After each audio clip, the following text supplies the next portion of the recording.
Good evening, friends. We have a very special guest tonight with us. Someone you've all known for a long time and someone who's really progressed in life to achieve a lot of things. We're talking about yesteryear Bollywood actress Somy Ali. Welcome, Somy. Thank you so much. It's an honor to be on your show. Thank you. Somy is a Pakistani American actress, a writer, a filmmaker, a model, and an activist who's worked in Bollywood films. She runs a non-profit organization named No More Tears since 2007. This organization fights domestic trafficking, and they've been doing this for the past 17 years. She's also the recipient of the Barack Obama Proclamation Award for rescuing victims. So it's a big welcome from our side as well. So we've watched some of your beautiful pictures as an actress and how well you've done in Bollywood movies. So you've really progressed in life and achieved a lot for yourself. Thank you so much. It's been a long journey and a journey that has been turned since 2014. I initially decided to write a memoir, but I found it unsettling that, my group was Manisha, Tabu, Ravina. These were my friends. Chichi would come home and we would sit on the floor in Mount Mary. I had an apartment. We would have dal chawal, and so these were my people. And I miss them so much because I left in '99, and I reconnected with them not too long ago thanks to Prashant. And of course, Charul, who used to work for Charul Malik, used to work as a reporter for India TV, I believe, and now she is an actress, and she referred me to Prashant. And I said, I want India to know that what Somy has been up to for 21, 22 years and what all I have achieved and how many children and women we have helped from India. And that needs to be known. And, Discovery Series then did a whole documentary. They followed me for 3 months. The first week was a nightmare. Then I got used to it. The cameras, they're in your face all the time when we're doing sting operations and everything. But it's been a journey, and I've decided to write my book as a novel with names changed because it's not fair to share my friends, my contemporaries, or my friends at that time to what they told me in confidence to share that. It's not fair. It's not a right thing to do. It's a very unethical, and my moral compass does not veer in that direction at all. Absolutely. Now, friends, since we have Somy, she has a lot to tell us. And so what we thought was that we could speak to her in parts, as in there's so much that she would love to share with us. At the same time, there's a lot of experience that she has had in Bollywood that she would like to convey to us. Because see, what happened was after the death of SSR, Sushant Singh Rajput, a lot has come to the fore. And all these things are exposed that the Bollywood fraternity is a very hollow one. It's a place where people have. I'm not talking about all of them, but most of them are double-faced. So the first in this first session with Somy, we will be discussing the hypocrisy that exists in Bollywood and how relationships work there. Sometimes you think that people are very friendly there, and then you find out that there's so much of cutthroat competition between them that you find that they don't even talk to them the other. So this sort of atmosphere exists there, Somy. And as you know, we've been running this channel for the past 4 years, ever since Sushant Singh Rajput died, and there's been such a change in the industry with Boycott Bollywood happening and so many other things happening. What are your views on this? And so we just just speak your mind, and you don't need to name anybody. That's totally up. So I have a reputation of having no filter, and I'm very proud of that. And my mom is also very encouraging about that because having been brought up from in Florida and being a Miami girl, I'll tell you a little example of when I first, I didn't know what rushes were or what trials were. And I was invited to a trial, and I was 16, and it was one of my first trials that I saw. And when I walked out of the movie, the director and the producers asked me, I was 16 years old, and they said, "What did you think of the film?" And I said, "I thought it was the worst movie I've ever seen in my life. And please tell me that this is not actually going to go to cinemas." And I remember the co-star, we were in acting school together, yanked my arm, pulled me aside, and he said, "Somy, you cannot say that when you watch rushes. You have to say it's the best film in the world." I was like, "So you're telling me I have to lie?" And a person who has zero filter and says what they think. So I learned at 16 how to be untruthful. Not that I was extremely a saint prior to that either, but I did grow up in a household where there was a lot of chaos and trauma. And with my education that I have attained in the past, prior to starting No More Tears, which was in 2007, my self-prognosis is the fact that when people grow up with in dysfunctional households, they thrive in chaos. Hence, my picking a profession where one, I do not take a salary. It's a very unconventionally run nonprofit organization, and I cannot sit behind a desk. I will go insane. I cannot sit in one spot. I do the rescue operations, be it human trafficking, be it domestic violence victims, with the law enforcement myself. I go by myself. I've had, मतलब अभी तक 8 attacks हो चुके हैं. Second attack तो मेरे sir पे gun रखी गई थी कि ये this is a warning, the next time you'll be dead. So I picked a profession because what I realized, and I'm in therapy because of my last attack. It happened in December 6 तारीख को 2022 में. एक trafficker ने कोई 70-80 times मेरे shoulder और नेक और back में किक किया था. तो जब मैं उठी, मैं बेहोश हो चुकी थी. जब मैं उठी तो I was in a hospital, and जो FBI और पुलिस ऑफिसर्स हैं उन्होंने मुझे बताया कि क्या हुआ. तो अभी तक वो टेंडन 2022 में हुआ था. वो टेंडन अभी भी ब्रोकन है.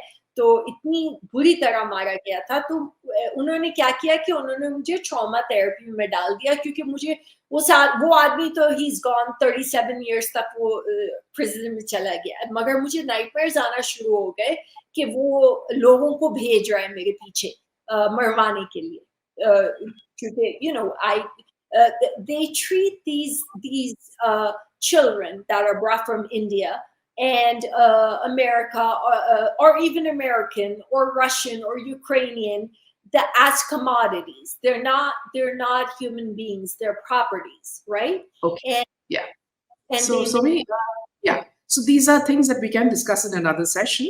So if we were to go back to just go back to Bollywood and tell us, see, your experience over there. Sure. Because see, you're not the kind of person who would fit into the mold there because of the way you talk and the way you express yourself.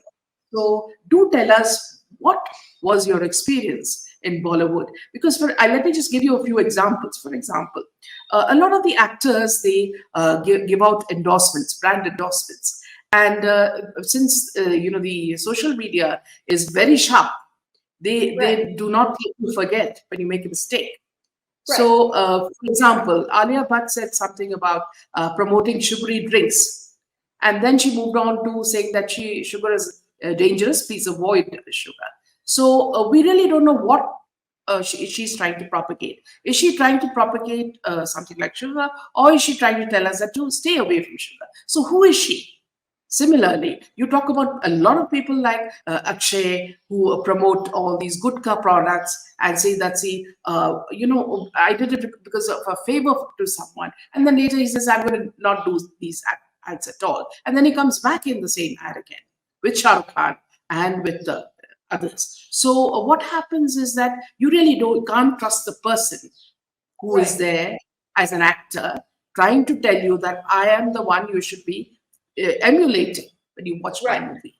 Right, exactly.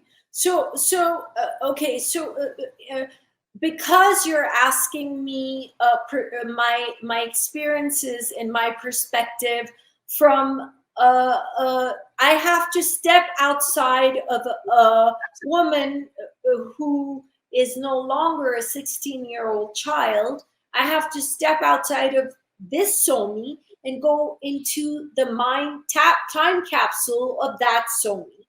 So from 16 to 24, because I left in around, I was about to turn 25, which is when our brain fully develops. And so I was exposed to a lot of bad from the age of 4. Which no child should be exposed to. So there was always violence and trauma in my life. And I learned to accept that because I didn't know any better. I didn't know it was not normal. It was in our culture, अरे बदतमीजी नहीं करो थप्पड़ पड़ेगा, माँ बोलती है बच्ची को अपनी या बेटे को बोलती है, और बच्चे हमारे कल्चर में माँ बाप से बहुत मार पीट खाते हैं, जो भी है, तो ये कॉमन होता है. मगर अब्यूज अलग चीज होती है. जब आपके सर्वेंट्स आपके घर में आपको सेक्सुअली अब्यूज कर रहे हैं या मोलेस्ट कर रहे हैं, ये सब अलग चीजें होती हैं. जब आप 14 साल में अपनी वर्जिनिटी रेप के थ्रू लूज करते हैं अमेरिका में, तो वो अलग चीज होती है. और आप में इतनी हिम्मत होती है कि you take that person to court while you're told not to do it because you will be grilled and embarrassed. And I say, no, I will take him to court. I want justice. And that's when I realized at the age of around 7, when I took 4 Afghan refugees and hid them in my cupboard in Pakistan and let them play with my dolls and fed them biryani because I felt bad for them, because I was like, why are they on the streets and why are we living in such a big mansion? It makes no sense to me. And I think that's at that age, I realized that this is what I want to do with my life. Anyway, having said that, I will give you whatever I tell you. It's an analysis of my hindsight, right? Of my retrospect, of my looking back in time and try as I write my book, and I try to analyze and understand. Oh, that's what that was about. Oh, Absolutely. that's what that was. So let's assume we're speaking to Somy at 16. Who comes, we know why, and we don't want to delve into that. I want to actually make a clarification, if you allow me, and if we have time, on something pertaining to that individual. But I remember I used to go to Mangla Hall, and I don't know how familiar you are with Mumbai, sorry. It used to be called Bombay. Because my parents were, my father and my grandparents were born in Bombay. There was no Pakistan. We were all Indians, right? So I remember that Mangla Hall, जो rehearsal hall है, उसके बराबर में there were women, young girls, वो साड़ियाँ पहन के और बहुत मेकअप लगा के, और वो रिक्शाओं में जाती थी हमेशा अलग अलग आदमियों के साथ. तो मैं उस समय 16 साल की थी. तो I couldn't understand what was going on. So I was like, is there a fashion show? Because keep in mind, I'm a Floridian girl. So I'm someone who would sit on the pavement and talk to the rickshawala and ask him about his life. And, that's how we were brought up. We don't see any, I don't believe that labels are indicative of someone's respect towards an individual. I believe that your actions and your behavior towards an individual shows how much you respect them or disrespect them. Hence, I'm very anti-labels. And I always say, please call me Somy, no Somy ma'am, no Somy G, none of that stuff. But I know that it was a norm in India, so I abided by the norm and I gave that respect. And I did touch feet of people that deserved that, gesture. And I did what I thought was the right thing to do as a 16-year-old child. But now when I look back in hindsight, and they say hindsight is 2020, and I realized that those young girls were next to Mangla Hall. There was a brothel that was being run, and those girls were actual, probably human trafficked, or they were escorts, or they were prostitutes. And I don't think any girl in this entire universe as a child, when she's 4 or 5, has a dream of growing up and becoming a prostitute or an escort or a sex worker.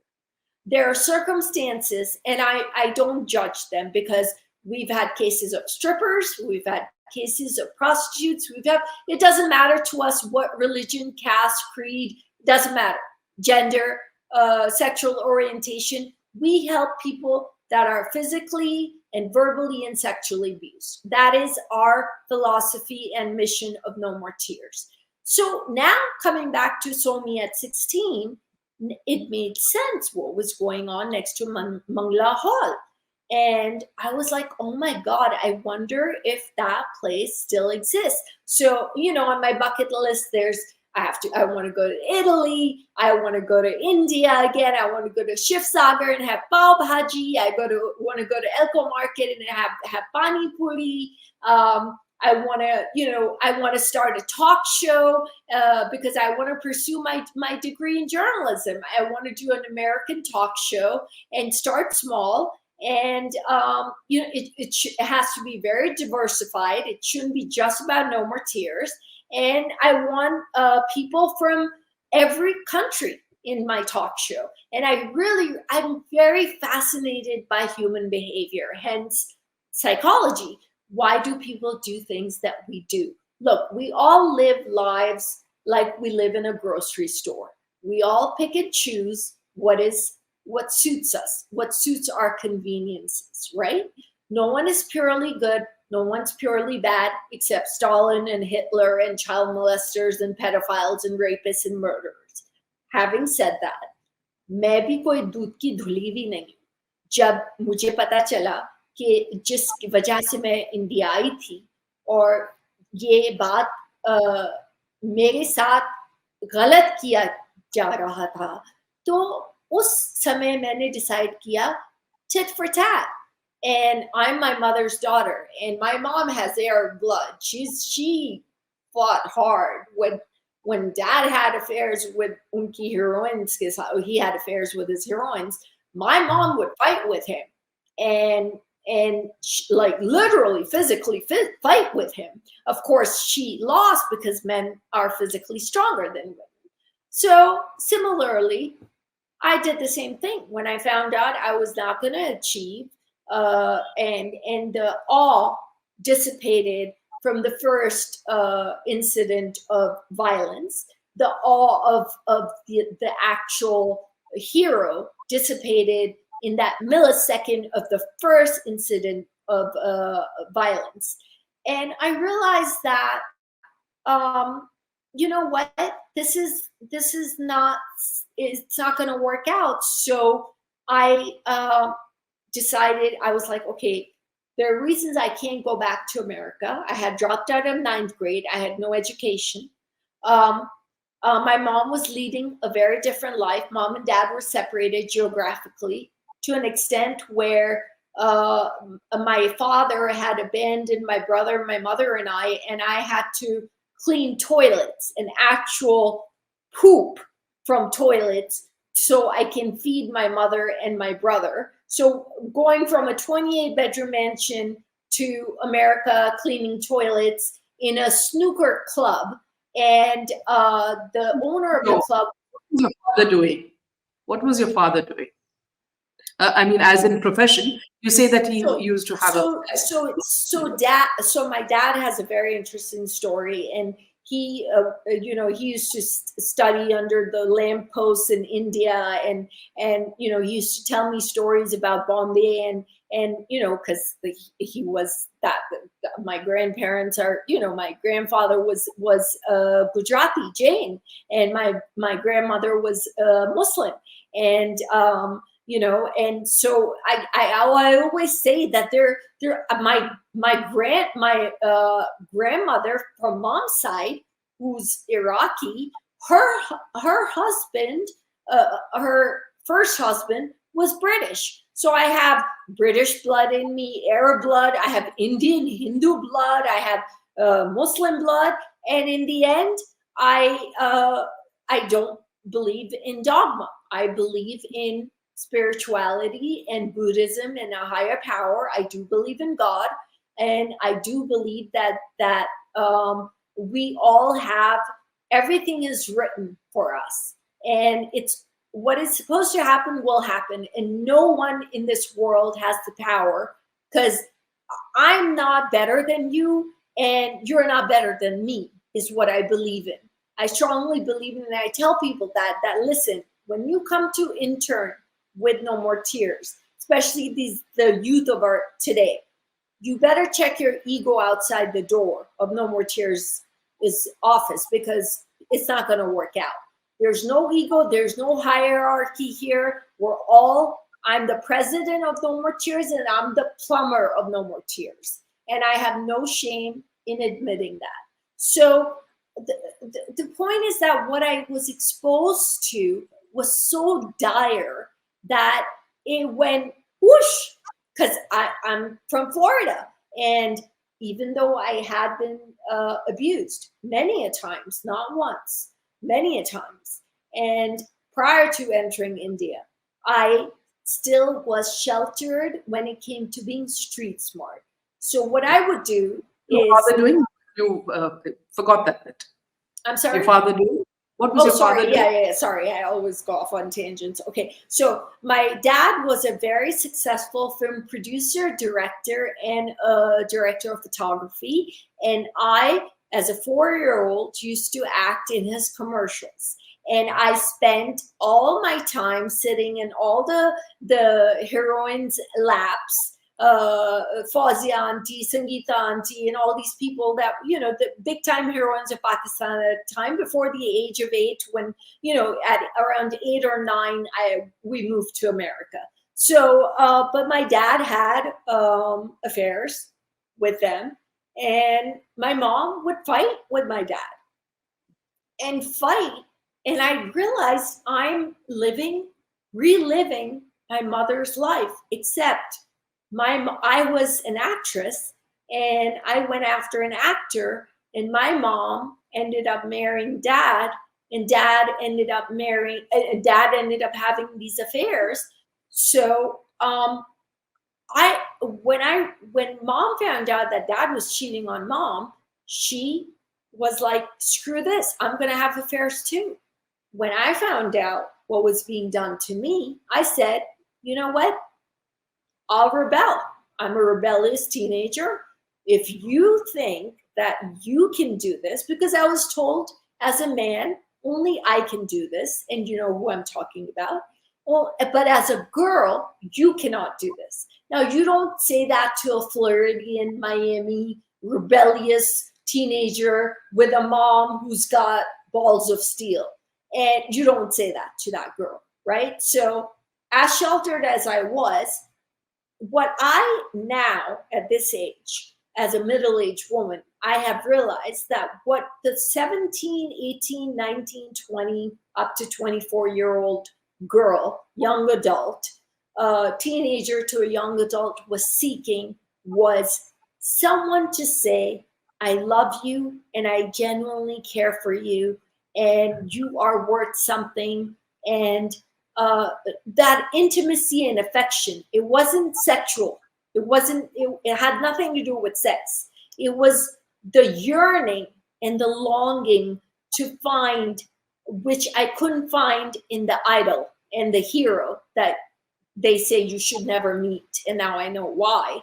But now I realize that, and I will not name those people, that they were using a teenage child for their own, whims and wishes, and have me at their beck and call, and me thinking this person actually loves me, and he's going to either leave his wife or break off his engagement, and he's going to marry me.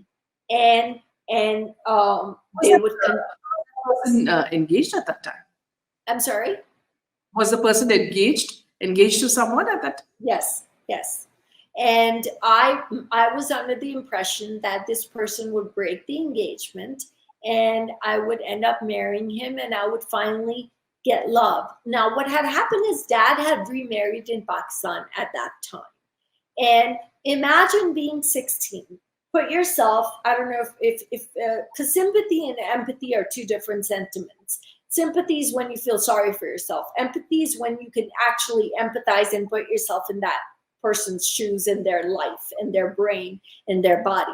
If you have the ability to empathize with the 17, 18-year-old Somy, put yourself in my shoes and think about someone telling you that you're beautiful, I love you, and leave this man that you're with because he's not good for you, and I will take care of you for the rest of your life.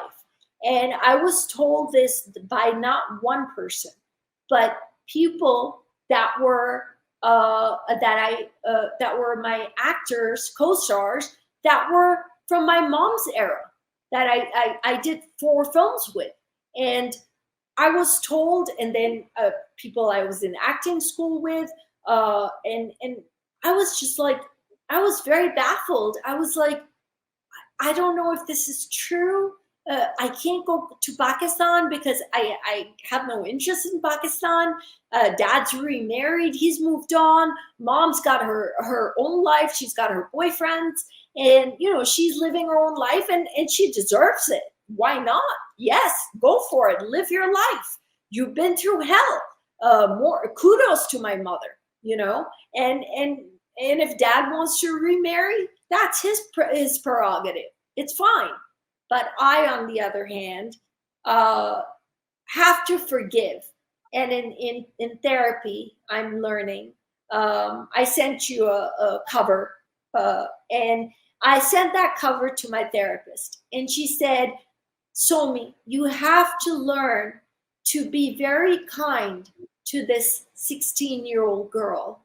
And you have to learn to not only forgive her, but you have to learn to like her, because you have a lot of disdain for her, and you have a lot of regrets and remorse for this girl. And now we're speaking of not this Somy, we're speaking of another Somy. So during therapy, I was starting to understand what my therapist was, and she's a trauma therapist, and and I was understanding, because she has to go back from the age of 4 in order to heal me, because I was diagnosed with PTSD and severe acute trauma, not depression. Depression is circumstantial. Or depression is acute depression. It's an ailment. It's fatigue. You don't get out of bed for days. But my depression was sadness, and it was circumstantial. No more tears को donation नहीं मिल गए. ये victim जो है वापस अपने husband के पास चली गई. वो उसको इतना मारता था. Those were my sadness, situations. So there were circumstantial sadness sentiments. I was diagnosed with PTSD, post-traumatic stress disorder, and trauma, extreme acute trauma. So not only because of what happened in Pakistan with the servants and the rape in America at 14 and the stuff I endured in India, not only the abuse, but also the promises that were made to me And I was so gullible that I told my therapist, I said, how could I be so dumb? And she said, stop. You need to stop right there. You were a child. These people were like 35. They were 45. Some of them were 50. You were a child. Your father was never around. The only time you saw your father, he was abusing your mother, or you were seeing him shooting his films and he was reprimanding the actresses because he was a director. And I was in awe of my father because I was like, you know, he was very affluent, and no one would take us in when my mom was abused because they were terrified of dad. And guess what's being repeated here again in Somy's life? When I started speaking out against and posting, Sami Ali became the most hated woman in India. Okay. I started getting DMs that I cannot tell you how disgusting they were. And they were all from, majority of them were from women. And so my therapist said, stop reading your DMs and block your comments. Only people you follow should be able to comment on your Instagram, and stop reading your DMs. So then I spoke to Manisha. Manisha was a very close friend of mine. And I spoke to her 2 months ago. And, you know, she was, you know, she reminded me about this famous thumbs up incident. I don't know if you remember, but would you like me to get into that? Because that was... No, please do. Yeah. Or gist of it or whatever. Basically, it was basically there was rum in the thumbs up. Salman was disapproving of it. It's the first time I was trying alcohol. And Manisha said he poured the thumbs up on my head, but the story came out he banged the bottle, which was ridiculous because I would have been hospitalized. But that's tabloids, right? For you back in the 90s. And Manisha said, either you come with me now or you go with him. And guess what I did? I went with him. So that caused a rift between our friendship because she stood up for me in front of Salman. And that's a big deal. She was doing khamoshi with him at the time. And so, you know, I spoke to her. A small interjection. Yeah. No. Somy, did you, though you were very young, did you at any stage feel that there is, there's this force that tries to control all the people, and that if you speak against it, then everybody turns against you? Were you able to sense that feeling? Not when I was young, because I was very angry. I had a lot of rage in in me when I was young, because I had flown Saat Samundar Par. And do you know how many people have crushes on Tom Cruise? And Katie Holmes was Tom Cruise's fan, and she ended up marrying him, and then turned out to be completely idiotic, following Scientology. L. Ron Hubbard, a science fiction writer, for crying out loud. I mean, Jesus Christ, give me a break. I mean, they're talk about defying logic and rationale at every level. So Katie Holmes was one of the lucky ones. So I was one of the lucky ones. I actually ended up meeting Salman, living with him for 3 years. Prior to that, I lived on Mount Mary in front of Zinat and Mazhar Bhai and Jackie and Aisha's house, apartment building. And eventually I moved in with Salman. And we, in America, they say first floor. In India and Pakistan, we say ground floor. So he had a property on the ground floor. So he said, look, I'm never going to leave my parents. And I said, I totally understand.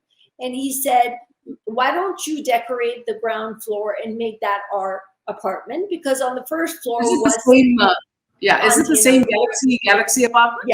Yes. So on the ground floor, I decorated. I used to like marble a lot, and because in our house in Pakistan, it was filled. The whole house was marble, and so Salman took me to a marble factory in India and in Bombay, and I picked out blue marble for the kitchen, I believe for the living room, and I designed the whole ground floor apartment where we both lived for 3 years. How old was he, Somy?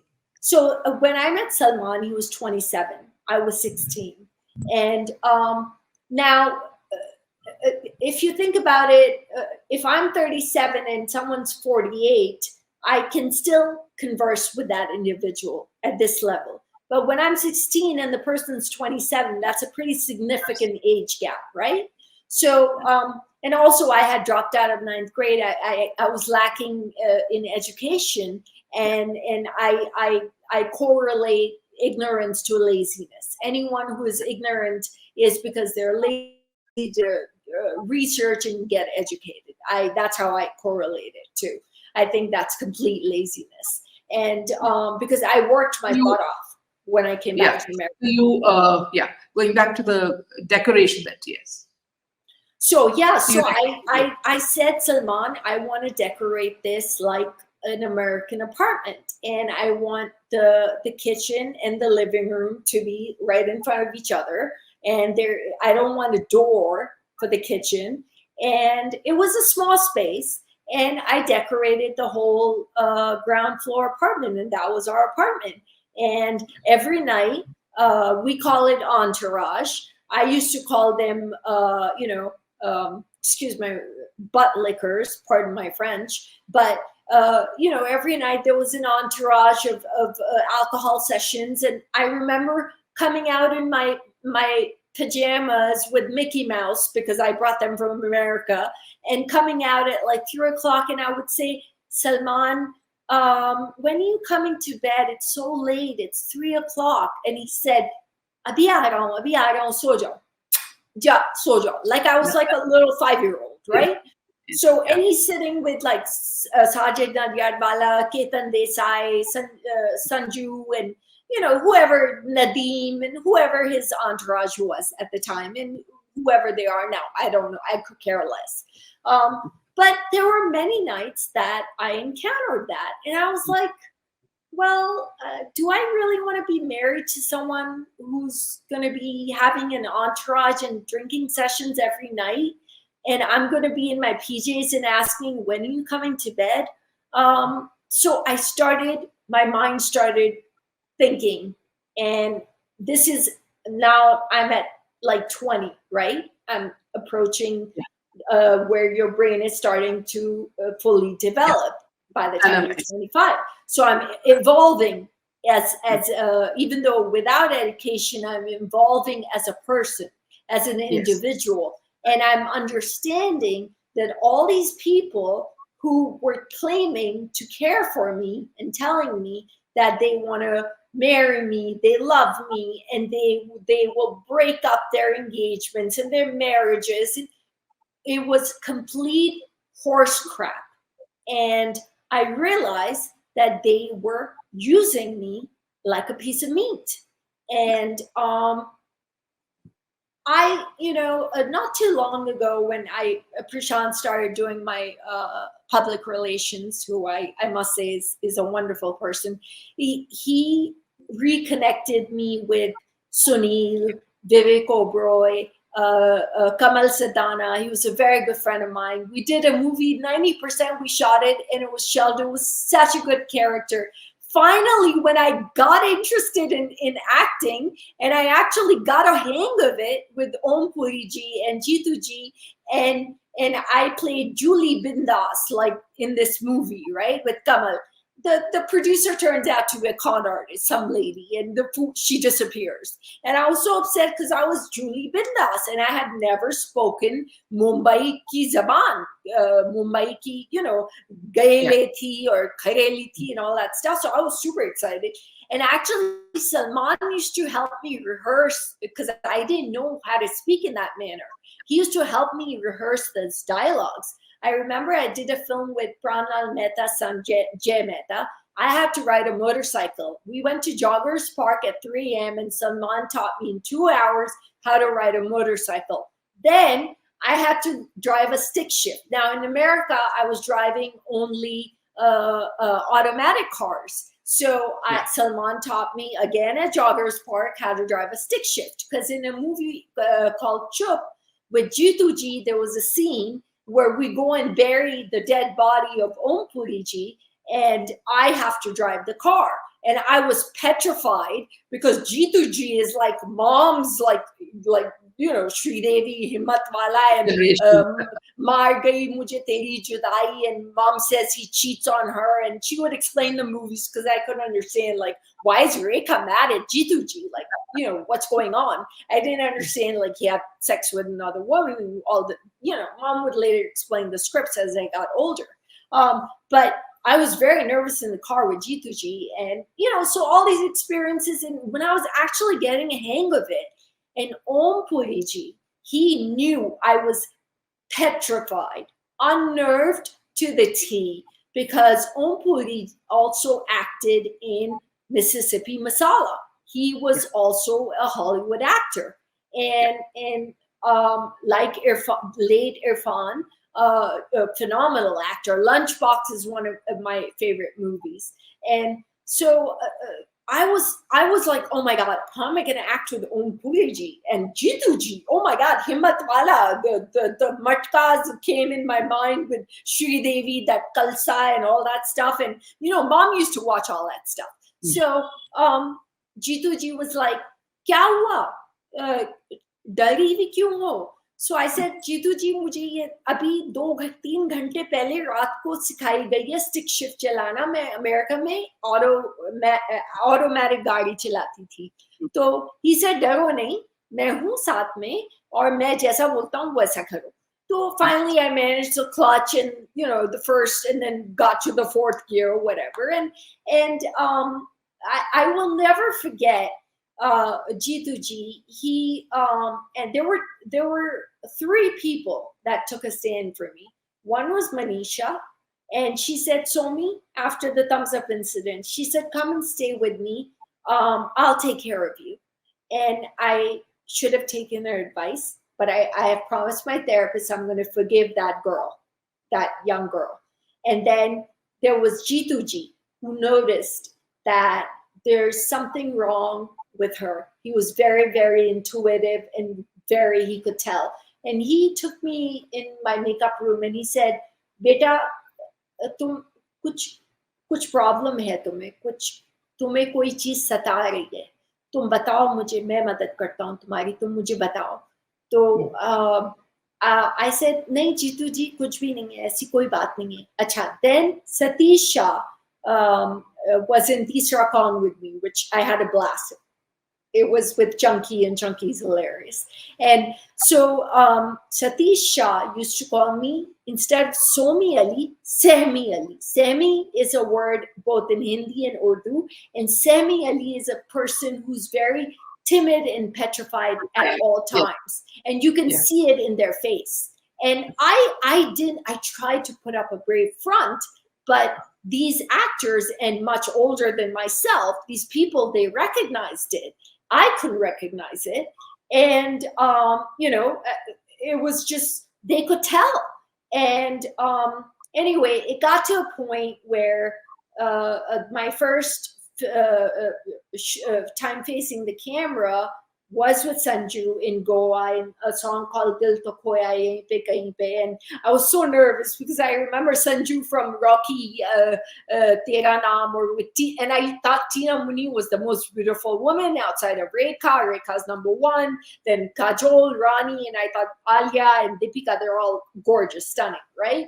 But Rekha, I think today, Rekha, Smita Patel, Nandita Das, I used to go for those beauty lies in the eyes of the beholder. And I thought there was no woman prettier than Rekha, because I saw Umrao Jan as a kid. And my mom explained to me that no one would take her because she was deemed impure. And I still didn't understand what mom was talking about. But then again, I watched it at 30 and I was like, oh my God, this poor woman, what a sad story. And I learned that it was based off of an Urdu novel. Then I saw Rekha Ji's interview with Simi Garba, who's an amazing, amazing host, by the way. And Rekha ji said she had never learned how to dance. She never knew Urdu. She never had any training. And I was bewildered and just like, my mind was like, what? It was like, and this is the talent this woman is oozing out of her body. I mean, I'm a diehard Rekha ji fan. So coming back to the promises that were made, I decided to forgive those people, and because tali do haath se bachti hai. I my mistake, and my therapist corrects me every time I say that. So I'll say this: I did not know I was in the unknown category, that I was being taken advantage of. But the people who were doing the deed knew what they were doing. And So how did you break off? I'm sorry? How did you break off and go? How do you what? Did you break off, from the relationship? How did you break off from the relationship? So it got really bad towards the end. I was 24 and I had fallen off a horse when I was 16, and I landed on my lower vertebrae. It was L4, L5, S1. And as time progressed, I developed degenerative disc disease. And on top of that, I always had back pain problems because of the fall from the horse. And they put me on a horse with no horse training. And I think Tinu, who was the fight action director in those days? Tinu, was it Tinu? Yes, yes.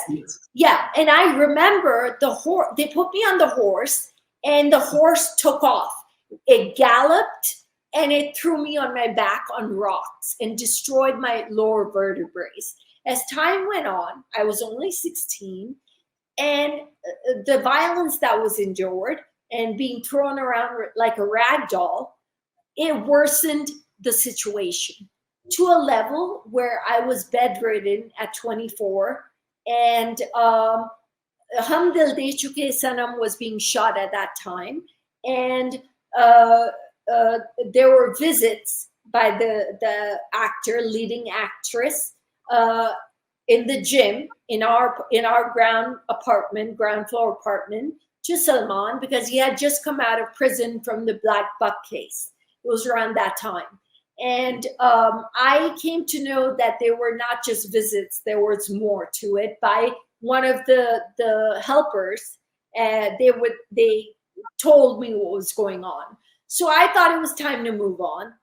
My back is, I can barely, I was emaciated, I fainted. Ketan Desai actually lifted me up and carried me to the bedroom. I was not eating. I was very ill. And I was in a very, very bad mental state. And I realized that it is time now, Somy, you need to go back to America and you need to start from scratch. And that's when I decided, okay, I worked in an immigration office, answering phones. At one point, I'm with Om Puri and Jutuji, and then I did a cameo for Chichi in I forget the name of the film, but he said to me, can you do a cameo for me? And I said, I would do anything for you. You're like the nicest guy. And so I did a cameo for Chichi. And then I called Dad. Govinda? Yes, Chichi. Govinda, yes. So Govinda's manager was Shashi Sinha, who was also my manager. Prior to Shashi Sinha, Pankaj Kharbanda, who's Sanjay Dutt's manager, was my manager. And so I did a cameo with Govinda in one of his movies. And after that, I called Dad and I said, Dad, I would like for you to send me a ticket to Pakistan, and then I just want to stay in a hotel. I don't want to stay in your house because he was with his wife, and I didn't want to deal with that. So he booked me in a hotel. Yeah, Somy, before you continue, could you also narrate the incident where you trusted some journalists and you opened up your mind and there was some, Oh you God. felt Yes. disappointed in. Yes. So this journalist had, I think he was about a year or two out of journalism school, and a really wonderful guy. And I told him everything, and because I have no filter, and I was gullible, and I was not street smart. So I told him about the people that told me that they loved me and I should leave the guy, and the people I was having affairs with. And because I was told only men can do it, you can because you're a girl. And I was like, I'll show you, because I was my mom's daughter. So I confided in every little detail. The next thing I know, this journalist comes out with an article about everything I told him. And I was aghast at how he broke my trust. Then I find out when I came back to America and I drowned myself into education. You either go through the self-destructive path and do drugs and alcohol, or you go and go, better yourself as a person, and you heal through a different way. And I chose, of course, the latter. I was not interested in drugs and alcohol and all that stuff. And I drowned myself in education. And I read textbooks before the semesters. I was the biggest nerd in college. And my best time in my life was when I was in college. If anyone asked me, when were you the happiest? I would say when I was learning about Virginia Woolf, Emily Dickinson, Edgar Allan Poe. Those were my happiest days of my life. 1920s writers and Picasso and Van Gogh and their lives. And because there's a very thin line between creativity and madness. And if you notice from Johnny Depp, who was very abused as a child, he's one of the top actors of Hollywood. He became successful. Hitler was very abused. He was a sociopath and a horrible human being. Stalin, abused again in childhood, horrible human being. Somy Ali, abused many a times throughout her life, chose the path to start a nonprofit, drowned in education, and decided to leave. But this gentleman, this journalist, eventually became an editor of that magazine, and he became a part of the entourage of the individual. And I couldn't believe it.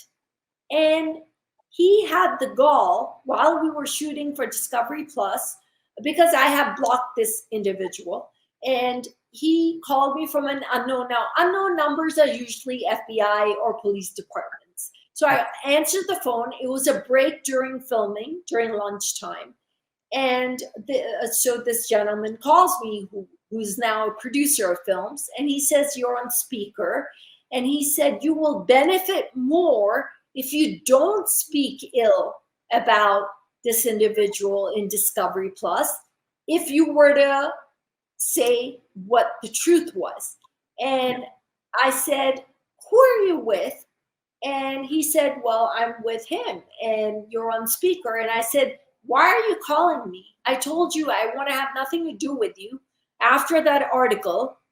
And he said, are you ever going to forgive me for that article? I said, no, because friends don't betray friends' trust. And in my book, if you stab me and are deceitful toward me once, you're out. I don't give you 3 strikes. You don't get 3 strikes. I'm sorry. I just don't do that. So I said, why are you calling me? He said, listen, this individual just wants to talk to you. And he's on speaker and you're on speaker. So I said, I do not have a word to say to him. So he said, hello, Somy. So I said, what can I do for you? So he said, oh, what can you do for me? And I said, yeah, what do you want from me? What can I do for you? Why are you calling me? I blocked you. What do you want from me?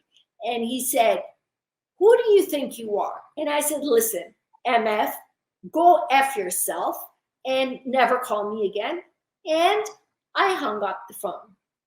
Then I sent the journalist friend an audio text, which I shared with you, because before hanging up the phone, that gentleman said, "What bad have I ever done to you?" And that question was, I mean, you're not answering that question, asking that question to a 17-year-old, shy, timid Sami Ali anymore. You're answering a question to a middle-aged woman who is fighting human traffickers, has a gun pointed to her head, has had several attacks, and really doesn't give a crap about who you are. Because if you come to America and you walk in a mall, no one will even look at you twice. You're nothing. You're absolutely nothing. And I never went to America, to India for your acting skills. I had a crush on you because I thought you were hot. And I was 16. And I always thought Shark was a better actor and an actual actor. I always thought that this person could never act. And I stick to that to this day. Now, would you like me to talk a little about the recent article about the Bishnoi Tribe? Yeah, please. Okay. Yes. So Hindustan Times did an article, and I have certain beliefs and idiosyncrasies or traits or beliefs or whatever that I abide by in my life, and I'm very against the death penalty.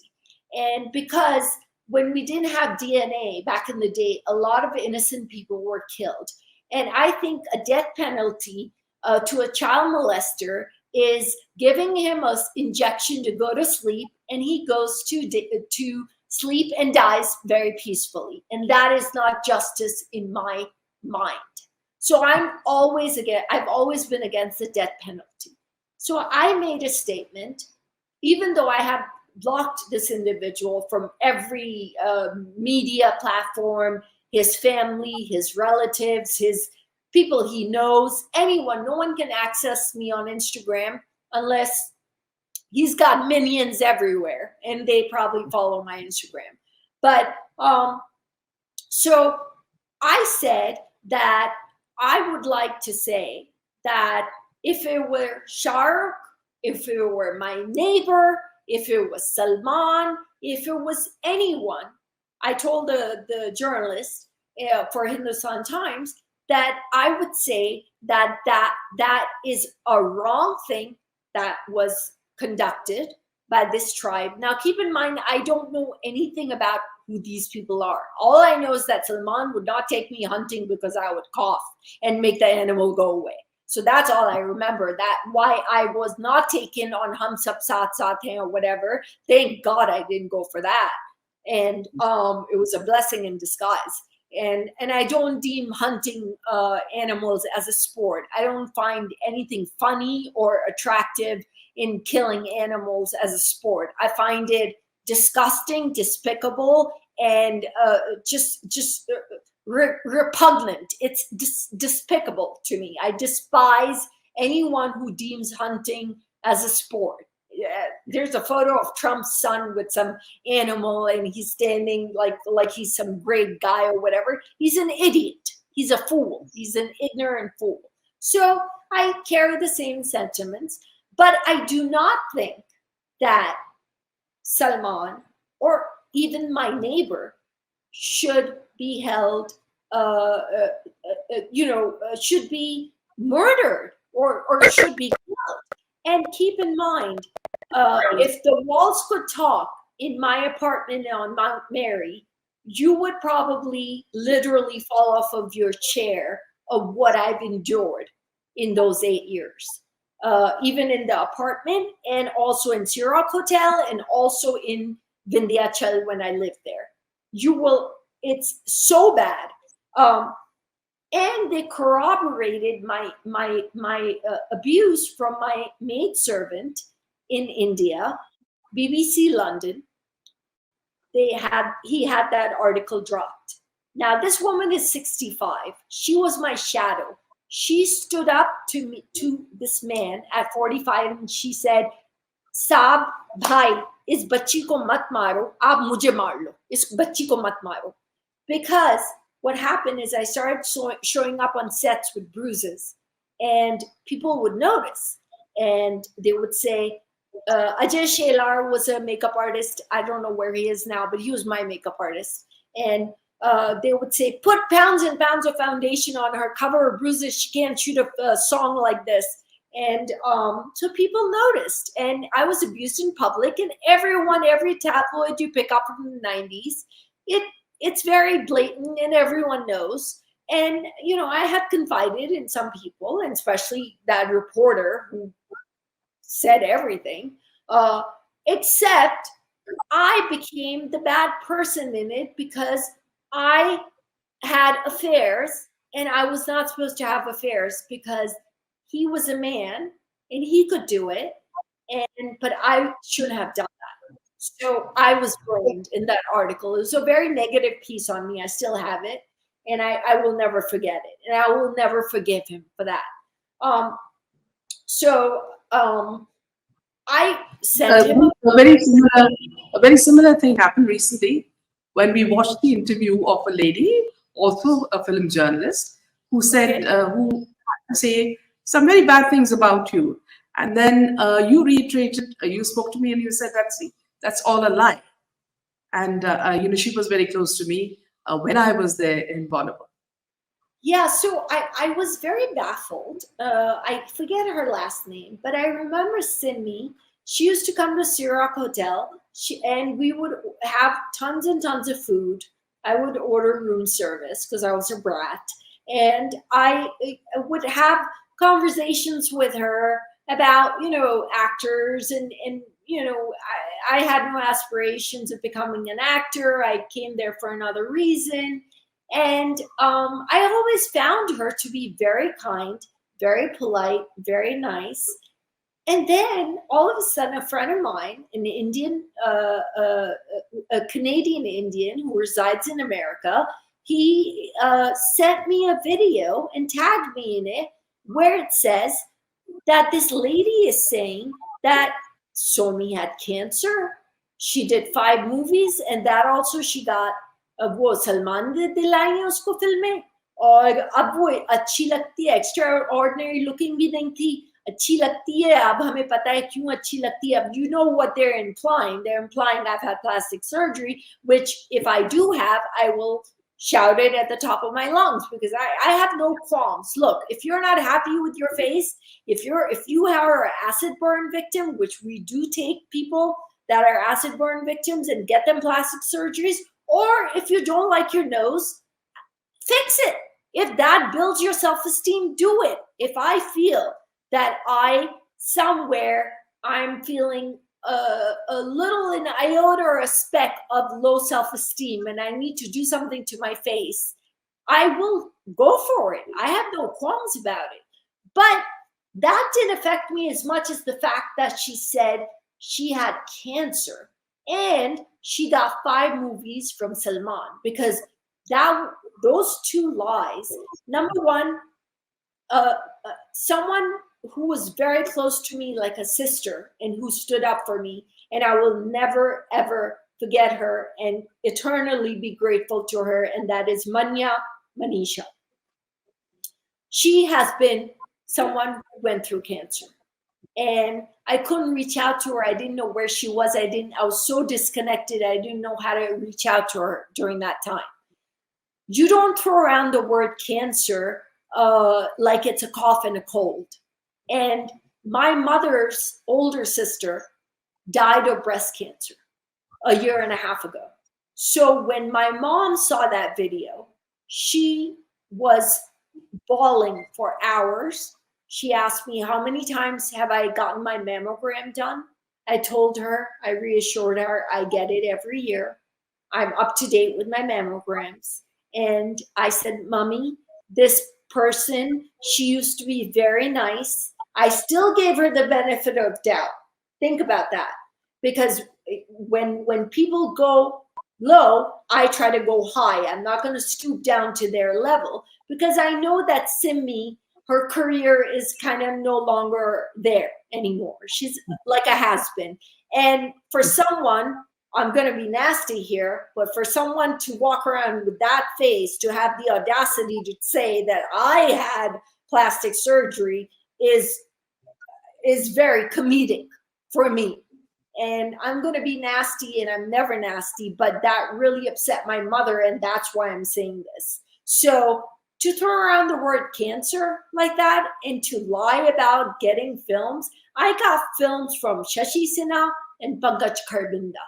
And those two secretaries are the ones who got me movies. My first audition was for Dharamji's film, Barsat or Champion, which ended up with Tina Khanna, Akshay's wife. And it was called, I think, Barsat. I don't know what happened to the film, but I auditioned with Shekhar Kapoor for the film, and I was terrible because I had no inclination of doing films.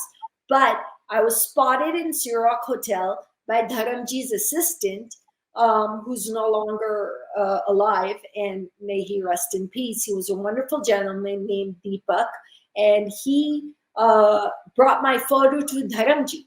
And Dharamji said that ये इसका look बहुत जीनत अमान, परवीन बॉबी, और इसकी नाक मुझे मुम्मू की याद आती है. मुम्मू धर्मजी कहते थे मुमताज को. इसकी नाक मुझे मुम्मू की याद आती है, और इसके जो चीक बोन्स है इसका बहुत वेस्टर्न, और इसकी जो स्माइल है वो बहुत इनोसेंट है. तो उन्होंने मुझे अपने घर बुलाया. फिर उन्होंने बताया अच्छा वो उर्दू लिखते हैं, और मैं भी उर्दू लिखती हूँ, क्योंकि 8 साल की उम्र तक उर्दू जो हमने सीखी थी पाकिस्तान में मुझे अभी तक याद है. तो and I used to do my dialogues. If the writers knew how to write Urdu, I would request them to write them in Urdu because I can read them. And to date, I can read and write Urdu.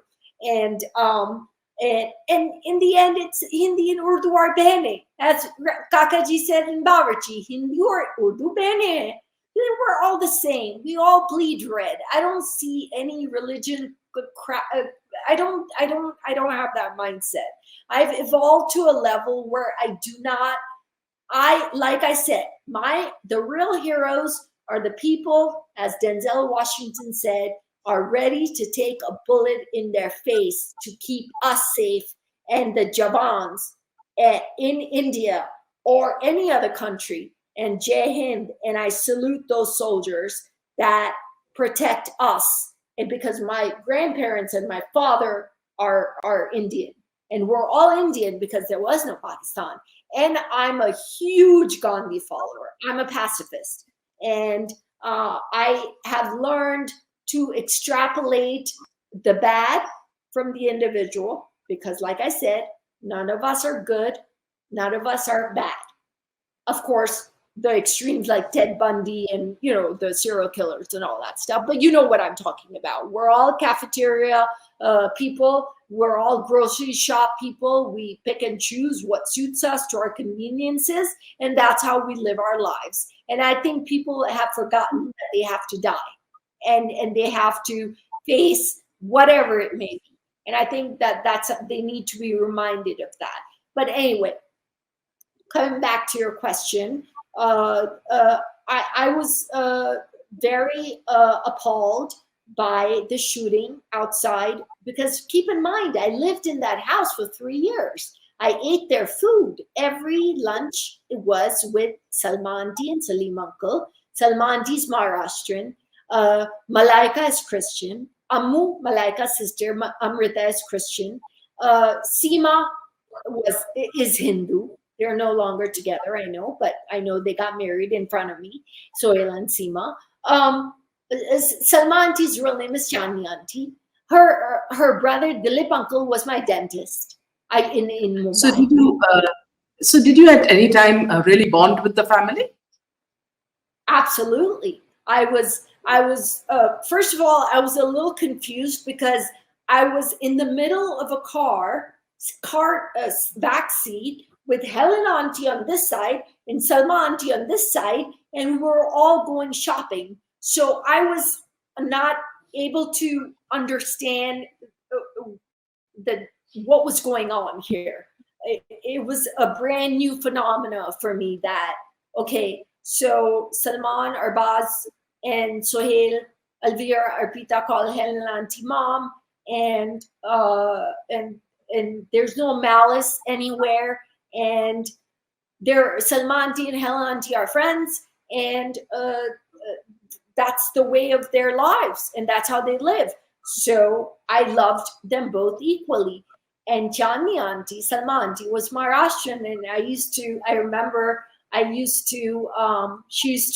she couldn't read Arabic, right? So I could read Arabic because I was forced to, as a child, read the Quran, having been raised Muslim.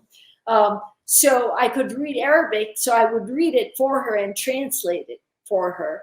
And I remember most beautiful thing I had ever seen was in their bedroom. There was a mandir. Right next to the mandir, there was a Quran. And then I realized Seema was Hindu, Sohail was Muslim, Salman was Muslim, and Salmanti was Hindu, Salim uncle was Muslim, and Salmanti's entire family was Maharashtrian. And Malaika and Amu were Christian, and Arbaz was Muslim. And I realized that they do not ever, ever make a distinction of anyone's class, creed, or religion.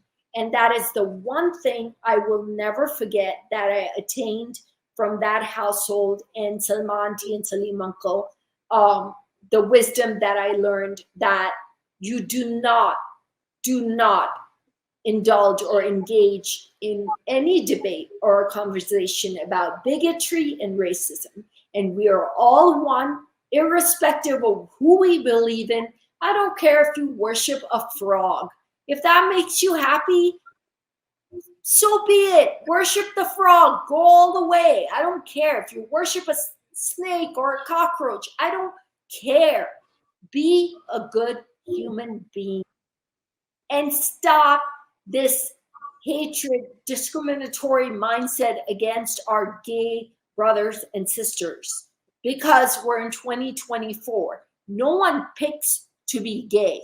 It's hard enough to be straight. Trust me, you're hearing this from someone who's straight.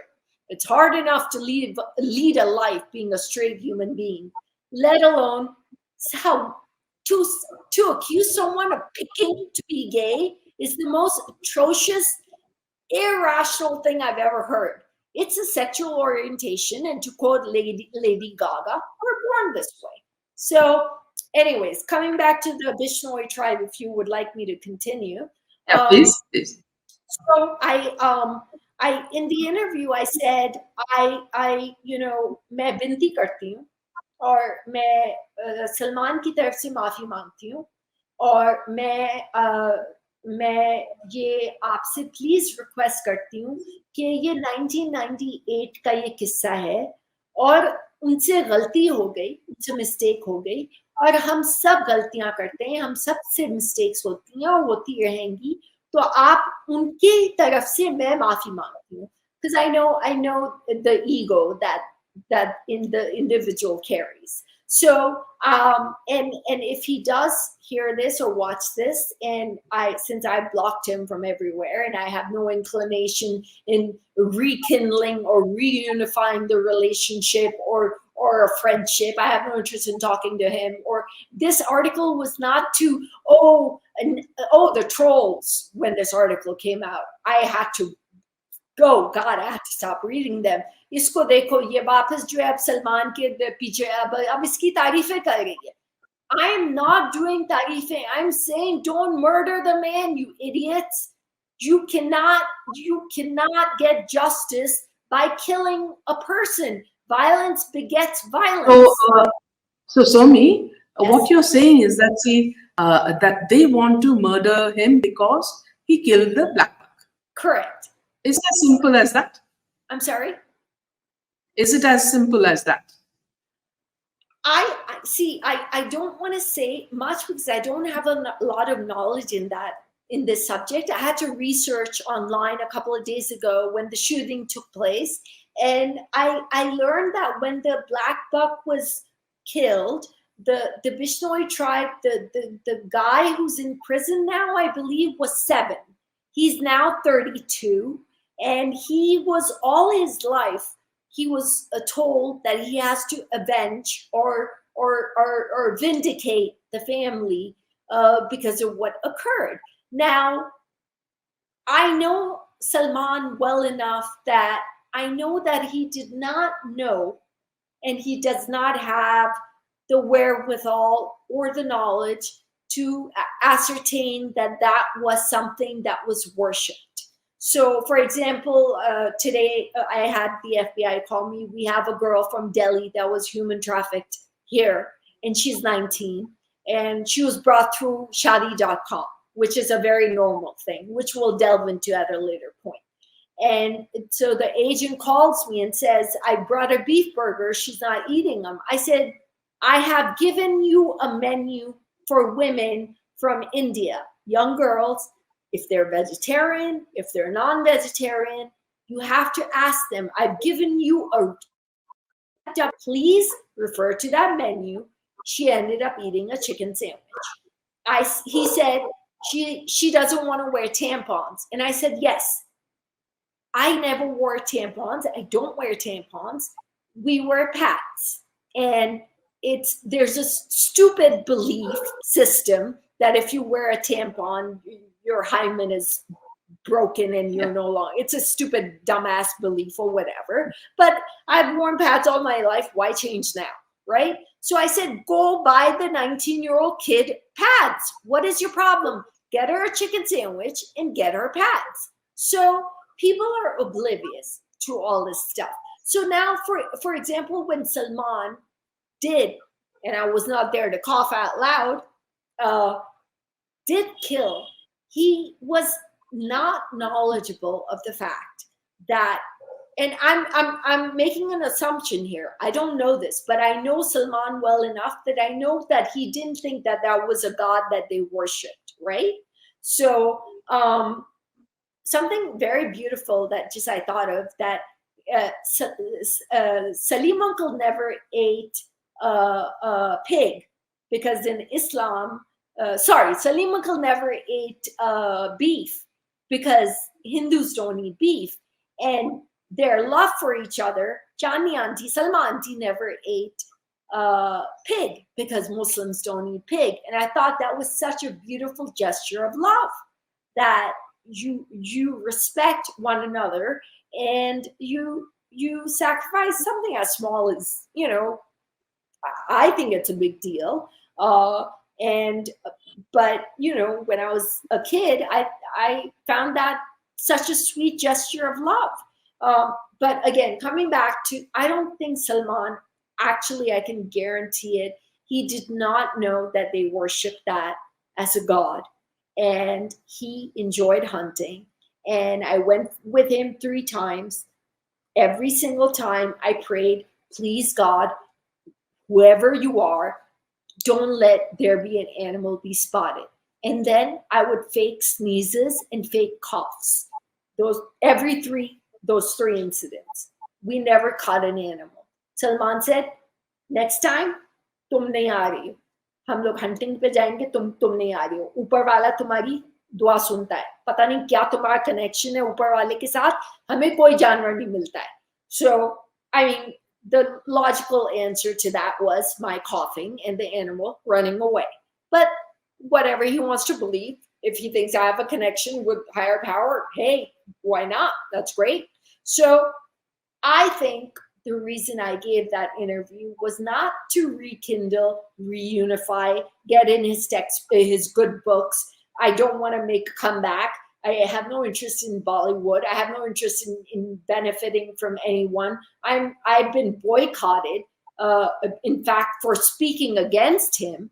And he's told everyone not to talk to me. So the people I reconnected with, from Vivek Oberoi to, a lot of people, Sonu Sood, I never knew him, but I asked for his number from Prashant, and I left him a voice note, and I said, Sonu, I don't know you, but my name is Somy Ali, and I don't think you know me. And I just want to say, I want to commend you on all the good work that you've been doing, because I saw his reels, they were very charitable. And he immediately wrote back a voice note and said, of course I know you. We belong to the same film fraternity. Of course I know you. If there's anything I can do for you, please let me know. And then I read an article from Kangna Ranaut that I will be your voice in the wings. And I put a post of Kangna and I said, I'm taken aback by this young lady. And I said, I need her number. I asked Prashant to get me her number. And I sent her a voice note. And I said, Kangna, I just want to say कि आपने मेरे लिए इतनी अच्छी बातें कही हैं, मैं आपको जानती भी नहीं हूँ और आप मुझसे बहुत छोटी हैं, तो आप मुझे दीदी कहिए, क्योंकि she referred me as Somy G. And you know, I hate that kind of stuff. So I said, आप मुझे Somy दीदी कहिए. I didn't know her age. I thought she was 22 or 25 because I'm very out of touch. So I didn't know. I thought she was like 25 or something. So I said, आप मुझे Somy दीदी कहिए. So when Salman saw that article, I'll be your voice in wings, 2 days later, guess who's on the set of Big Boss? Kangna Ranaut. So now I know why someone was going to be my voice in wings and what occurred, because I'm not Sami Ali, I'm Somy Ali, and I understand the game of chess, and I understand who's making what move for what benefit and what they're up to. And I have evolved in such a manner that I cannot tell you. Yeah. So on this note, we'll end this session, Somy, and then we'll connect on the another session with Somy. Yes. So friends, a very interesting talk with Somy, who's grown over the years and is doing a lot of good work, which we will hear more in the coming sessions. So thank you, Somy, for this lovely session. Are you kidding me? Thank you. It's a privilege. My mom is going to be so excited. She loves you, absolutely loves you. And I think there's a photo of yours in one of your, I think it's your photo with your hair. And my mom was like, she's so beautiful. And I was like, I know. And look how honest she is. And my mom's like, she's so beautiful. I was like, Mom, look how honest she is. As an activist, I'm more focused on that, right? So I'm like, she's so honest. She's amazing, and I want to have a talk show, and I want to follow in her footsteps and conduct real journalism. And so I'm a huge fan of yours, and it's an honor and a privilege to be on your show. And thank you for even allowing me to give my voice to people that are in fact in domestic violence relationships, children who are being sexually abused. Our gay community, our brothers and sisters, if they need help, please contact No More Tears. We're here to help you. I don't care if you're in India. I'll give you the details, friends, below, so you can reach out to Somy and her. Yes, absolutely. Absolutely. Thank you, Meena. Have a wonderful night. And Jai Hind. Jai Hind. Yes, absolutely.